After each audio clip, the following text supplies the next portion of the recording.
Hi friends, வாங்க பாருங்கள். Rot வாங்கியிருக்கேன். ராட்டு இது எவ்வளோ தெரியுமா? 1/2 கிலோ.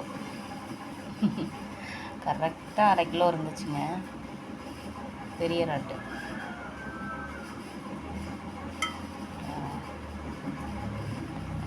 எல்லாமே நல்லா கொஞ்சம் பெருசு.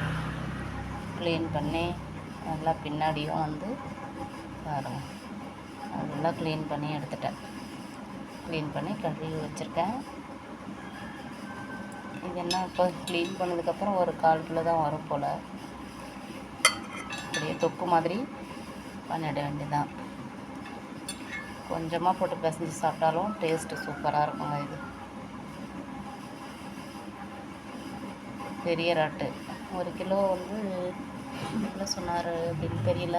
அப்புறம் 1/2 கிலோ இருக்குது பாப்பா. அப்படி 200 கூட இருந்தாங்க. அதுக்கு வந்து கொசு இருக்காங்க. சங்கரா மீன் எத்தனை மீன் தெரியுமா? 6 பீஸ். அதையும் கழுவி நல்லா க்ளீன் பண்ணி மார்க் பண்ணி வச்சுருக்கேன். மசாலா போட்டு ஊற வைக்க வேண்டியதான். நமக்கு தெரிஞ்சவங்க மீன்காரங்க, தெரிஞ்சவங்க சொந்தக்காரங்க, அதனால தான். வேறு யாரும் கொடுக்க மாட்டாங்க இல்லையா? ஓகே, ரெண்டையும் இதை இப்போ மசாலா போட்டு பசஞ்சு ஊற வச்சிட வேண்டியதான். பசங்களுக்கு மட்டும் அப்படியே வறுத்து கொடுத்துட வேண்டியதான். இதை வந்து தொக்கு பண்ண போகிறேன். ரொம்ப நாள் எங்கள் வீட்டுக்காரர் கேட்டுட்டு இருந்தார்.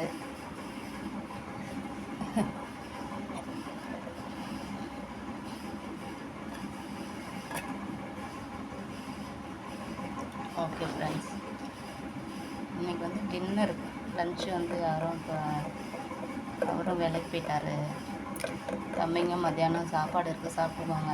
இப்போ மத்தியானம் செஞ்சேன்னா ராட்டு வந்து மறுபடியும் ஹீட் பண்ணி சாப்பிடக்கூடாது. அதனால் நைட்டு வந்து சூடாக செஞ்சு சாப்பிட்டுக்கலாம். ரீஹீட் பண்ணி சாப்பிடக்கூடாது.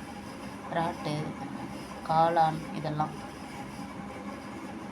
Okay friends, thank you. உங்கள் வீட்டில் இன்றைக்கி என்ன டின்னர்னு சொல்லுங்கள். இல்லை 200 ரூபாய்க்கு இந்த ராட்டு ஒர்த்தான்னு சொல்லுங்கள்.